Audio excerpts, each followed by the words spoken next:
భారతీయులు అమెరికాని లూటీ చేసేస్తున్నారు. ఇక అమెరికాలోకి ఇండియన్ ఎంప్లాయీస్ ఎవరు రావద్దు.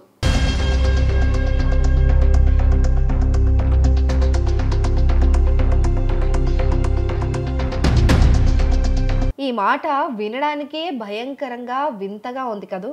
కానీ అమెరికాలో కొందరు నాయకులు ఇంచుమించు ఇలాంటి మాటలే మాట్లాడుతున్నారు. ఇప్పుడు అమెరికాలో H1B వీసా వ్యవస్థ పైన తీవ్ర విమర్శలు వ్యక్తమవుతున్నాయి. ఫ్లోరిడా గవర్నర్ రాన్ డిసాంటిస్ ఇటీవల ఇచ్చిన ఒక ఇంటర్వ్యూలో H1B వీసా ప్రోగ్రాం మొత్తం ఒక స్కామ్ అని సంచలన వ్యాఖ్యలు చేశారు. ఈ వీసాల వల్ల భారతీయులు ఎక్కువగా లాభం పొందుతున్నారని ఆయన ఆరోపించారు. దేశ పౌరులు ఉద్యోగాలను పట్టించుకోకుండా విదేశీ కార్మికులపైన ఆధారపడాల్సిన అవసరం అమెరికాకు ఏముంది అని చెప్పి ఆయన ప్రశ్నించారు. రాన్ డిసాంటిస్ ప్రకారం అమెరికన్ కార్మికుల స్థానంలో విదేశీ కార్మికులను తీసుకురావడానికి కంపెనీలు వాడుకుంటున్నాయట. దీనివల్ల అమెరికన్లకు ఉద్యోగాలు దొరకడం కష్టమైపోతుందట. కంపెనీలు H1B వీసాదారులకు శిక్షణ ఇచ్చి ఆ తర్వాత అమెరికన్ ఉద్యోగులను తొలగిస్తున్నాయని ఆయన ఆరోపిస్తున్నారు.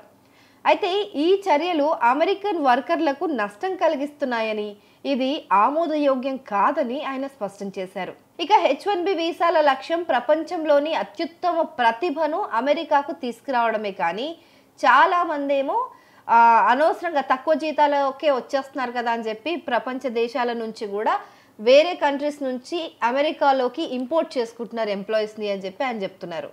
అయితే వాస్తవంగా పరిస్థితి భిన్నంగా ఉందని డిసాంటిస్ చెప్తున్నారు.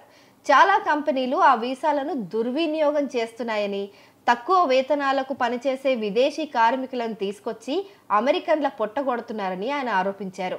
అంతేకాకుండా కంపెనీలు ఈ వీసాలను ఇష్టం వచ్చినట్లుగా రెన్యువల్ కూడా చేసేస్తున్నాయని ఆయన అంటున్నారు. ఇక ఇప్పటికే అమెరికా వాణిజ్య శాఖ కార్యదర్శి హోవార్డ్ లుట్నిక్ కూడా ఇదే అంశంపైన కీలక వ్యాఖ్యలు చేశారు. H1B గ్రీన్ కార్డ్ జారీ వ్యవస్థల్లో మార్పులు తీసుకురావాలని ప్రభుత్వం ఆలోచిస్తోందని ఆయన చెప్పుకొచ్చారు. అయితే ప్రస్తుతం ఉన్న లాటరీ పద్ధతిని రద్దు చేసి నైపుణ్యం, వేతనం ఆధారంగా వీసాలను ఇవ్వాలి అనేది ఆయన ప్రతిపాదించారు. దీనివల్ల ఎక్కువ జీతాలు ఉన్న వారికి మొదట ప్రాధాన్యత లభిస్తుంది. ఇక హోవార్డ్ లుట్నిక్ చెప్పిన మరో విషయం కూడా వైరల్ అవుతుంది. ఇప్పుడు ఆయన చెప్పింది గోల్డ్ కార్డ్ గురించి. అమెరికాలో $5 మిలియన్ అంటే సుమారుగా మన ఇండియన్ కరెన్సీలో 43 కోట్ల రూపాయలు పెట్టుబడి పెట్టే విదేశీయులకు ఈ గోల్డ్ కార్డ్ అనేది జారీ చేయాలని ప్రతిపాదించారు. ఈ కార్డుతో వారికి అమెరికాలో శాశ్వత నివాసం లభిస్తుందని ఆయన అంటున్నారు. అయితే ఈ కార్డు కోసం దాదాపు 2.5 లక్షల మంది అప్లై చేసుకోవడానికి సిద్ధంగా ఉన్నారని కూడా తెలిపారు. దీనివల్ల అమెరికాకు $1.25 ట్రిలియన్ ఆదాయం వస్తుందని ఆయన తెలిపారు. ఇక భారతీయులపైన ఇది ఎలా ప్రభావం చూపిస్తుందంటే, ఈ మార్పుల వల్ల భారతీయులపైన తీవ్రంగానే ఎఫెక్ట్ పడుతుంది.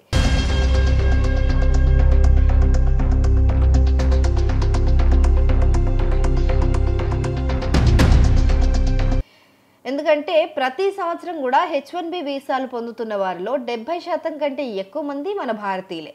లాటరీ పద్ధతి రద్దయితే గనక చాలా మంది భారతీయ టెకీలకు అమెరికాలో ఉద్యోగాలు దొరకడం చాలా కష్టమవుతుంది. అయితే మంచి నైపుణ్యాలు అంటే స్కిల్స్ ఎక్కువగా ఉండి మంచి జీతం సంపాదించుకోగలిగే వారికి మాత్రం ఇది అనుకూలంగానే ఉంటుంది. కాకపోతే తక్కువ జీతాలకి అమెరికాలోనే ఉండాలి, రెండు జాబులు చేసుకోవాలి, అలాంటి ఆలోచన ఉన్న వాళ్ళకి మాత్రం ఈ మార్పుల వల్ల చుక్కెదురవుతుందనే చెప్పాలి. సో ఈ రానున్న రోజుల్లో ఈ కొత్త విధానం పైన మరిన్ని వివరాలు తెలిసే అవకాశం అయితే ఉంటుంది. అయితే అమెరికా అధ్యక్ష ఎన్నికల సమయంలో ప్రెసిడెంట్గా ఎన్నికైన డొనాల్డ్ ట్రంప్ H1B వీసా వ్యవస్థకు మద్దతు ప్రకటించారు. దానివల్లే అమెరికా కంపెనీలకు ప్రపంచంలోని అత్యుత్తమ టాలెంట్ లభిస్తోందని చెప్పి కూడా ఆయన చాలా గొప్పగా పొగిడారు. అయితే తొలిసారి అంటే 2017, 2021 మధ్యలో అమెరికా అధ్యక్షుడిగా ఎన్నికైన ట్రంప్ H1B వీసాల జారీ వ్యవస్థ పైన పలు పరిమితులను విధించారు. అప్పుడు కూడా దాన్ని కొన్ని కంపెనీలు దుర్వినియోగం చేశాయని ఆయన ఆరోపించిన తర్వాత ఈ వీసాల జారీ వల్ల అమెరికా ప్రభుత్వం పైన ఆర్థిక భారం పడుతుందని ఆయన అంటున్నారు. సో అమెరికన్ ఉద్యోగుల స్థానంలో తక్కువ జీతాలకు పనిచేసేందుకు సిద్ధమైపోయి విదేశీ వర్కర్లను రిక్రూట్ చేసుకునేందుకు H1B వీసాలను కంపెనీలు వాడుకుంటున్నాయని 2016లో ట్రంప్ వ్యాఖ్యానించారు. ఇప్పుడేమో ఫ్లోరిడా రాష్ట్ర గవర్నర్ రాన్ డిసాంటిస్ చేసిన వ్యాఖ్యలు కూడా అదే కోణంలో ఉండటం గమనార్హం.